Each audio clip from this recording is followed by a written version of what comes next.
आज हम पढ़ने वाले हैं 10th क्लास के प्रश्नावली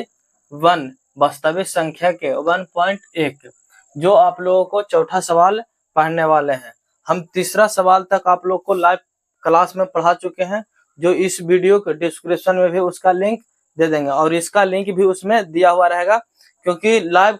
कुछ कारणवश कट गया था, इसीलिए आप लोग इसको समझिएगा और मन लगाकर पढ़िएगा,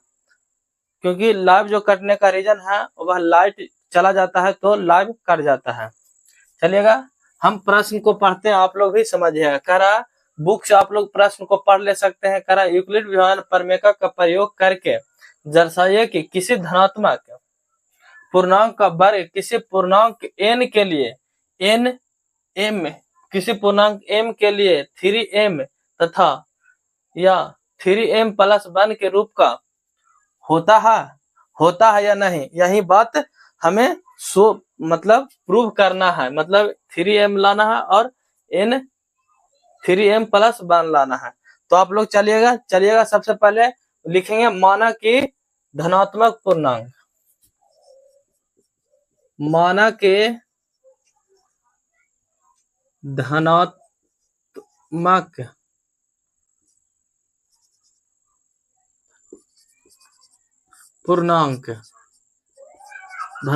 पूर्णांक, माना कि धनात्मक पूर्णांक जो होगा ए हो जाएगा, क्योंकि जो हम आप पहले ही बताएं कि जो ये पूरा चैप्टर जो बनेगा वह ए बराबर बी क्यू प्लस आर पर बनेगा। यही है, इसी पर पूरा चैप्टर बनेगा 1.1। करा इसमें भाजक क्या होगा, भाजक, तो भाजक इसमें कौन है, बी है, तो बी लिख देंगे। शेषफल क्या होने वाला है, तो आर होने वाला है। आर बराबर लिख सकते हैं हम लोग, क्या लिख सकते हैं, तो आर बराबर लिख सकते हैं, बी बराबर भी लिख सकते हैं 3, बी बराबर 3 लिख सकते हैं। और एम को मान सकते हैं, क्यू मान सकते हैं कि नहीं, तो हाँ मान सकते हैं। तो आप लोग 3 बराबर लिख सकते हैं, 0 आ सकता है, इसके शेष में 1 आ सकता है और 2 आ सकता है। तो आप लोग यहाँ से चलेंगे, जब क्या करेंगे, जब आर बराबर यहाँ लिखेंगे, जब आर बराबर 0 हो, क्या हो, 0 हो, तो जब आर बराबर 0 हो तो ए बरा यूक्लिड विभाजन प्रमेय से यहाँ चलेंगे,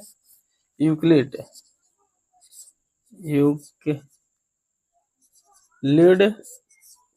विभाजन प्रमेय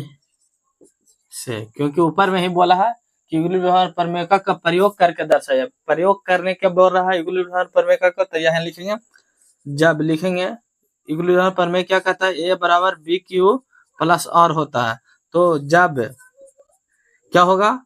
आर बराबर लेंगे 0, आर बराबर अगर 0 लेते हैं तो कितना होता है, जो देखिएगा, तो ए स्क्वायर वर्ग है करने का, नहीं कि नहीं है वर्ग करने का, तो ए स्क्वायर बराबर हम लोग लिखेंगे, ए स्क्वायर बराबर ए क्यू, क्या लिख सकते हैं, 3 क्यू, ए बराबर 3 क्यू प्लस 0 लिख सकते हैं कि नहीं, हाँ लिख सकते हैं। इतना ही लिखेंगे, सबसे पहले इतना होगा। अब क्या करा, वर्ग करने के लिए बोला, तो अब यहाँ लिखेंगे दोनों तरफ वर्ग करने पर, तो दोनों तरफ वर्ग करिएगा, तो दोनों तरफ वर्ग करिएगा तो ए स्क्वायर हो जाएगा इधर में, और इधर जाएगा तो 3 क्यू स्क्वायर बराबर, प्लस में 0 है तो 0 का स्क्वायर करेगा तो 0 इतना ही रह जाएगा, ना कि इससे ज्यादा हो जाएगा, इतना ही रह जाएगा। तो इसको हम लिख सकते हैं, क्या लिख सकते हैं, तो ए स्क्वायर बराबर लिख सकते हैं 3 × 3 क्यू स्क्वायर, लिख सकते हैं कि नहीं, तो हाँ लिख सकते हैं। जब ये चीज लिख सकते हैं 3 × 3, 3 × 9, ऐसे भी 3 का स्क्वायर किया तो 3 × 9 हो जाएगा, तो 3 × 3 लिख सकते हैं। तो यहाँ से 3 कॉमन निकालेंगे, क्या निकालेंगे, 3 कॉमन निकाल लेंगे। तो यहाँ से 3 को कॉमन निकाल लीजिए, 3 को, तो क्या हो जाएगा, देखिएगा 3 क्यू स्क्वायर हो जाएगा इधर में, और ए बराबर ए स्क्वायर बराबर हो जाएगा। तो यहाँ चलिएगा कि 3 स्क्वायर बराबर हो जाएगा क्या, देखिएगा यहाँ 3 क्यू स्क्वायर बराबर m मानते हाँ, जब इतना बराबर m मानते हैं तो यहाँ लिख सकते हैं, क्या लिख सकते हैं, तो a स्क्वायर बराबर लिखेंगे 3m, समीकरण फर्स्ट। इसको क्या मानेंगे, समीकरण फर्स्ट मान लेंगे, तो समीकरण इसको फर्स्ट मान लिए। अब चलेंगे यहाँ से, अब इधर चलेंगे, इसको सोल्व करेंगे ये वाला को। तो चलिएगा यहाँ चलते हैं, जब क्या लिखेंगे, यही चीज लिखेंगे कि जब और बराबर 1 रखेंगे, क्या रखेंगे, 1 रखेंगे, जब और बराबर 1 रखेंगे तब क्या होगा, तो ए कितना है, तो ए के ए हो जाएगा ए बराबर बी क्यू, बी कितना है तो 3 है, और क्यू हो जाएगा, और क्या हो जाएगा, तब क्या हो जाएगा, इतना ही हो जाएगा, तब इतना बराबर इतना प्लस 1 हो जाएगा। तो दोनों तरफ वर्ग करने पर यहाँ लिखेंगे, दोनों तरफ वर्ग करने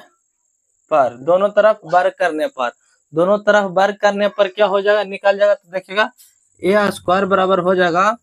3q + 1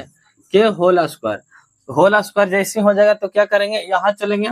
लिखेंगे फार्मूला, क्या फार्मूला लिखेंगे, तो फार्मूला आप लोग पढ़े होंगे, a + b के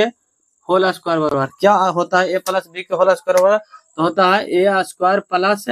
2ab + b स्क्वायर, होता है कि नहीं, तो हाँ भैया होता है। तो यही चीज को यहाँ दर्शाएंगे, तो यहाँ लिखेंगे a स्क्वायर बराबर लिखेंगे, तो a स्क्वायर बराबर लिख सकते हैं 3q स्क्वायर, इसको इस तरीका